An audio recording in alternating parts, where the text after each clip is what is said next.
안녕하세요. 브랜드 기획자 김용민입니다. 오늘은 브랜드 이름 짓기에 대해서 이야기를 해보려고 하는데요. 다들 이렇게 이름을 지으려고 하면 고민이 많잖아요. 좋은 이름인가 나쁜 이름인가를 고민들을 많이 하시더라고요.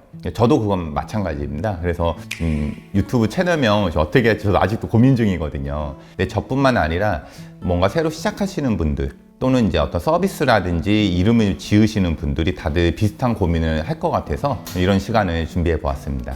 제가 생각했을 때 이름은 이제 좋은 이름이냐 나쁜 이름이냐로 이런 관점으로 다가가면 답이 안 나오는 것 같아요. 그래서 저는 생각을 이제 조금 더 바꿔서 좋은 이름이냐 나쁜 이름이냐가 아니라 이게 나한테 맞는 이름이냐로 이렇게 생각을 많이 합니다. 그래서 이름은 나한테 맞냐 안 맞냐 이렇게 따지는 게 저는 좋을 것 같아요. 저 같은 경우에는 이름을 지을 때 크게 세 가지 방식으로 접근을 합니다. 첫 번째로는 제가 제공하고 있는 서비스의 기능적 혜택, 경험적 혜택, 그 다음에 상징적 혜택 이 세 가지를 먼저 생각을 하고요. 뭐 예를 들면 이제 초심 스터디 카페라고 하면 스터디 카페는 기능적인 이제 기능이잖아요. 공부하는 공간. 그 다음에 이제 내 매장에 와서 사람들이 기억하는 어떤 경험을 통해서 기억하는 어떤 혜택들이 있을 거예요. 그게 저희는 좀 응원받는 듯한 느낌을 주고 싶었거든요. 그게 이제 경험적 혜택으로 정의를 내리고요. 그럼 마지막에 상징적 혜택은 무엇이냐? 내가 공부를 하러 왔는데 이곳에서 계속 응원받는 듯한 경험이 누적되면은 저는 그걸 상징이라고 생각을 하거든요. 그럼 이때 이름을 경험적 혜택과 기능적 혜택에 적용이 되는 것을 이름으로 저는 정합니다. 뭐 예를 들면 국밥집 그러면은 언니네 국밥집. 근데 아무 이유 없이 언니네 국밥집은 그렇게 맞는 건 아닌데 만일 내가 매장에서 어떤 친언니가 해주는 듯한 느낌을 주는 그런 국밥을 주고 싶다. 친언니가 해주는 경험을 해주면서 이런 국밥을 주고 싶다라고 했을 적에는 언니네 국밥이 참 좋은 이름인 거죠. 맞는 이름인 거죠. 그래서 이름을 지을 적에는 좋냐 아니면 나쁘냐 이렇게 하기보다는 이 이름이 내가 하고자 하는 서비스에 맞냐 안 맞냐로 구분을 하시는 게 저는 더 좋은 것 같아요.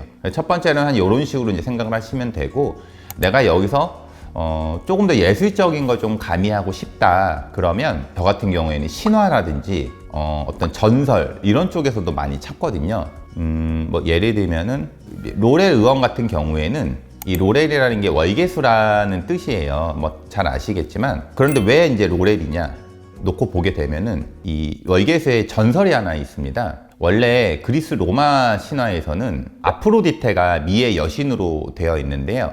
사실은 다프네라는 여신이 사실은 미의 여신입니다. 근데 왜 이게 월계수랑 연관이 있냐면은 그 아폴로라는 신이 다프네를 하다못해 좀 스토킹 같은 걸 했어요. 그래서 막 스토킹을 했는데 이 다프네가 도망갑니다.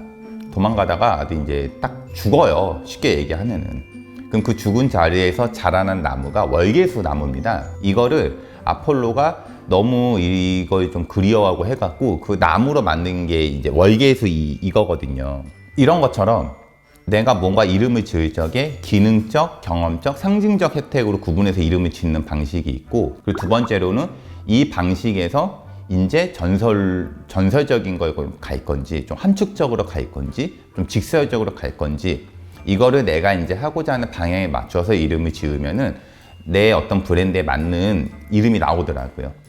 이제 간혹 저한테 이 이름 어때? 이렇게 물어보는 경우가 간혹 있습니다. 그럼 저는 하고 있는 서비스부터 먼저 좀 여쭤보거든요. 좀 이렇게 멋져 보이는 이름, 뭐 이런 이름보다는 내 서비스에 맞는 이름인지를 한번 고민해 보시는 게 더 좋고 그리고 이제 서비스라고 하면은 너무 추상적이잖아요. 그래서 아까 방금 말씀드렸던 고객한테 전달해주는 기능적인 혜택이 무엇인가, 경험적인 혜택은 무엇인가, 그럼 최종적으로 상징적인 혜택은 무엇인가 이거를 잘 구분해서 이름을 지으면은 나한테 맞는 올바른 이름 짓는데 도움이 많이 되실 것 같습니다. 오늘 이름 짓기에 대해서 간단히 얘기했는데요. 하나 주의할 점이 하나 있어요. 이름 지을 때 간혹 이름을 먼저 지어놓고 이제 내가 제공하는 서비스를 하는 경우가 있는데요. 이 방식은 저는 좀 상당히 어렵더라고요. 그래서 이름을 지을 적에는 꼭 내가 제공하는 서비스가 무엇인지 이 부분을 꼭 먼저 생각해 보신 다음에 그 다음에 이름을 짓는 것을 저는 추천을 드립니다. 사실 이름이라고 하는 게 굉장히 함축적인 거기 때문에 막연하게 이런 방식으로 이름을 짓는 게 좋다라는 말씀은 저는 드릴 수는 없어요. 계속 저희 브랜드에서는 한 가지를 계속 얘기할 건데요. 맥락이 맞는 서비스를 제공하고 그 서비스에 맞는 이름을 짓고 결국에 이름이 나중에 나와야 된다. 이 부분만 잘 주의하시면은 충분히 사람들한테 확 와닿는 이름 짓는데 도움이 되실 겁니다. 감사합니다.